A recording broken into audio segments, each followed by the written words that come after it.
What's going on, everybody? Another day, and man, another Celtics blowout victory as the team continues to roll, playing their best stretch of basketball all season long. That is their sixth win in a row, and they do it in just blowout fashion, 126-91. The game wasn't even that close. The Celtics started the game off on a 28-2 run, which doesn't even make sense. That's how bad the Nets played tonight. Take it with a grain of salt. No Kyrie Irving, no James Harden, no Kevin Durant. So, I mean, you got a starting lineup for the Nets of Blake Griffin, Bruce Brown, Kessler Edwards, Patty Mills, and DeAndre Bembry. And you had a bunch of young guys and rookies playing. So, it's not like it's certainly not a world beating Nets team. If this was their team, they'd be the worst team in the NBA. They'd have the number one pick if this was what their actual team looked like. Fortunately for them, they have Kevin Durant, James Harden, and Kyrie Irving, though maybe not for long with James Harden as the trade deadline's coming up on Thursday.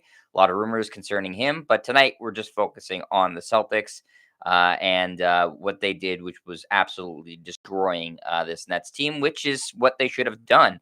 And a positive thing to take away from, listen, there's a lot of positive to take away from what they did in January and now what they've done the first week of February. They played their best basketball, undoubtedly. Can't deny that. The competition has not been great. That certainly played a major, major factor into it.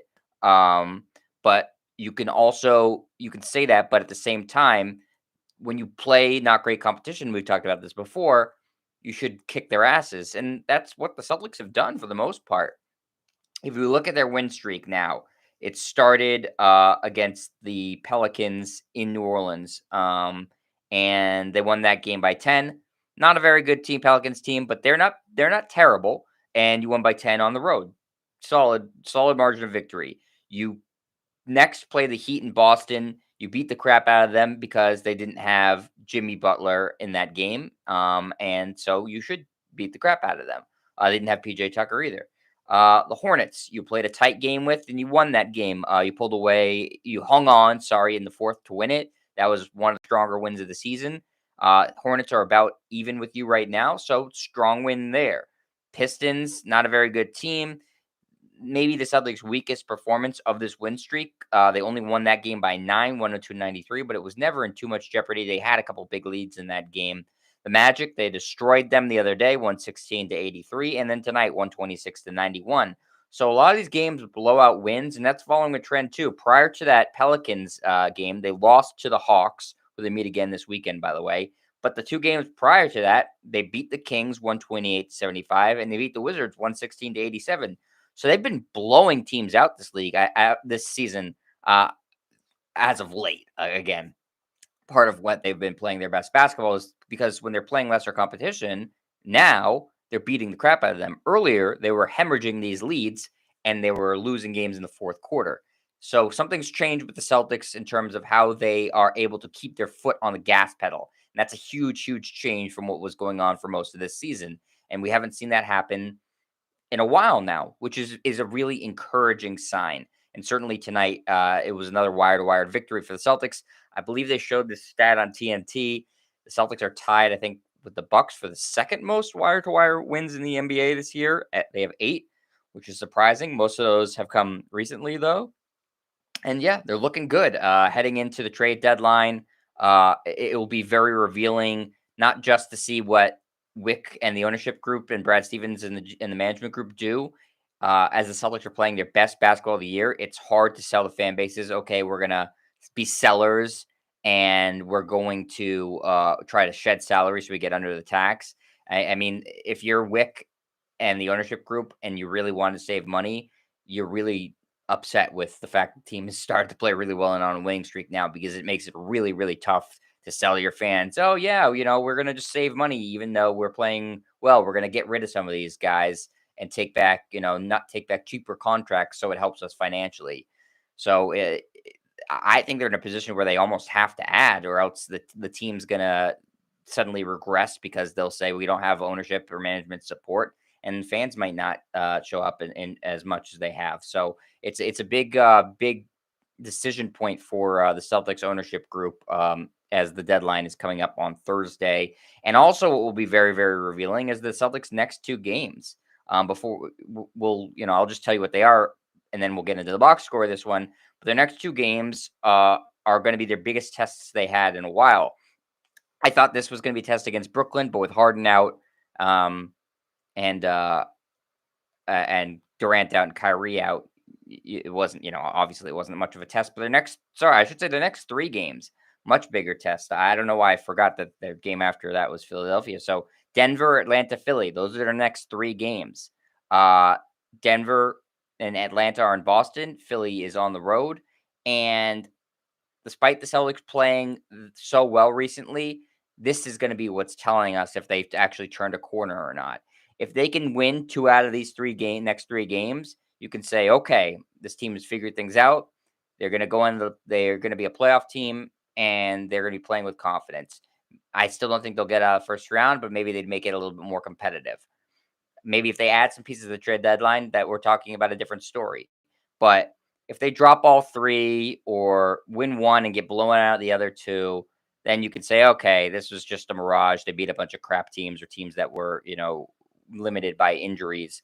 But Denver, Atlanta, Philadelphia, that is going to show people what the Celtics this season are made of. So I'm really excited about these next three games. They're all going to be big games. Friday is Denver. Sunday is Atlanta. And then Tuesday is Philadelphia. So it should be a lot of fun watching the next couple of Celtics games. Let's get into the box score from tonight. Again, final score 126-91, an absolute drubbing. Starters who didn't have to play that many minutes tonight: Jason Tatum, Al Horford, Rob Williams, Marcus Smart, Jaylen Brown. Pretty much all of them played well. Tatum, 27 minutes, 7 of 11 from the floor, 2 of 6 from 3 of 4 from the free throw line, 5 rebounds, 4 assists, 1 steal, no turnovers. Love that clean sheet, and 19 points. The plus minuses in this game are hilarious, by the way. The starters were plus 32, plus 31, plus 35, plus 40, plus 40. So shows you how much they were kicking the crap out of. And that's all game. Al Horford, 22 minutes, 3 of 8 from the floor, 1 of 5 from 3. Perfect 2 of 2 at the free throw line, 5 rebounds, 7 assists, 1 steal, 2 blocks, and 9 points. Rob Williams played very well, 27 minutes, 6 of 9 from the floor, 11 rebounds, an assist, a steal, and 3 blocks, 12 points. Marcus Smart shot excellent from 3 tonight, had 6 of them, 28 minutes, 6 of 13 from 3, 8 of 16 from the floor. A rebound, 3 assists, steal, a block, and just 1 turnover. And 22 points for Marcus. Jaylen Brown also with 22 points in 28 minutes, 9 of 12 from the floor, 1 of 3 from 3, 3 of 4 from the free throw line, 7 rebounds, 9 assists, and 3 turnovers. Really good game from the starters. Everybody played for the Celtics tonight. Here are just some quick stat lines off the bench. Grant Williams, 5 points in 18 minutes. Bruno Fernando got in there. He had 4 points in 5 minutes, including a big dunk.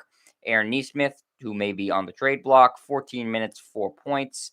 Enes Freedom in 12 minutes managed to get 12 rebounds and 7 points and hit a three-pointer. So good job by Enes Freedom tonight in his limited minutes.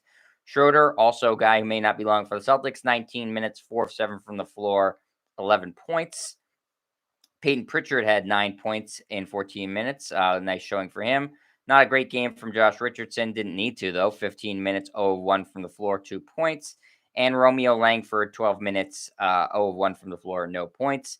And it's just like a total drubbing. Celtics dominate this game, and now they get into 3 games of much better competition. So I'm excited to see that. Let's see what Leonard says in the chat. My main man, Leonard Kim. How nice of the Nets to gift the Celtics a win. Absolutely. This was the worst roster the Celtics have faced since they played Minnesota earlier in the season when Minnesota had nobody going and the Celtics somehow lost that game. This roster was even worse. So what the Celtics should have done to Minnesota a couple months ago, they did tonight, which was just absolutely dominate them. So the team, you're just glad the team didn't fall into a trap game and downplay a heavily shorthanded Nets team. Yep, absolutely. I think that's another sign that the Celtics have sort of figured some things out easily. And you could have seen them lose to this team 2 months ago. They could have easily lost to this team. And it's becoming increasingly more likely Celtics aren't making any big moves. I'm not getting any sense they want to make any major trades. I agree, Leonard. I don't think they're going to make any major trades. I don't, guys that were talked about as Celtics targets. CJ McCollum, Domantas Sabonis, both of those guys got traded today. Bradley Beal is being shut down for the season with the surgery, so he's not going to be traded. So there's not really any big targets to be had. At least guys that have been rumored um, to be available. So look for the Celtics to maybe make a minor move. They definitely need shooting. That should be a priority. They could use a little bit more scoring off the bench. Malik Beasley is a guy that you've heard his name be bandied about a lot from Minnesota. I know there was talks about Dante DiVincenzo for Dennis Schroeder swap. It seemed like the Bucks maybe backed off of that. Though he's, I think, would be a good addition to the team. Young, upside, good shooter. It's so guys like that, and I don't think the Celtics necessarily need or should make a big trade right now when they're playing well at the deadline. If they're going to look to make a trade of, trade Jaylen Brown or something, that's something they want to explore in the offseason when you have more time to hammer out the details and maximize your return. So I hope they make a move. I hope they add. They can get rid of Schroeder, but I don't want to see them just cutting costs to get below the luxury tax line. I think that sends a terrible message to the team, to the coach, and to the fans. So we'll see how it goes. But I will definitely, not only will I be back doing the post game for the next Celtics game, but I will come on and do a show with my trade deadline reaction, whether the Celtics do anything or not. I'll do a live show with reaction to everything that's happened so far, and that hopefully will happen. Hopefully, it's exciting trade deadline. We had an exciting day today, so hopefully that's a good impetus to an exciting trade deadline. I appreciate everybody watching. Thank you for commenting, Leonard. As always, thank you for watching now or later, and I will talk to you guys later. See you, everybody.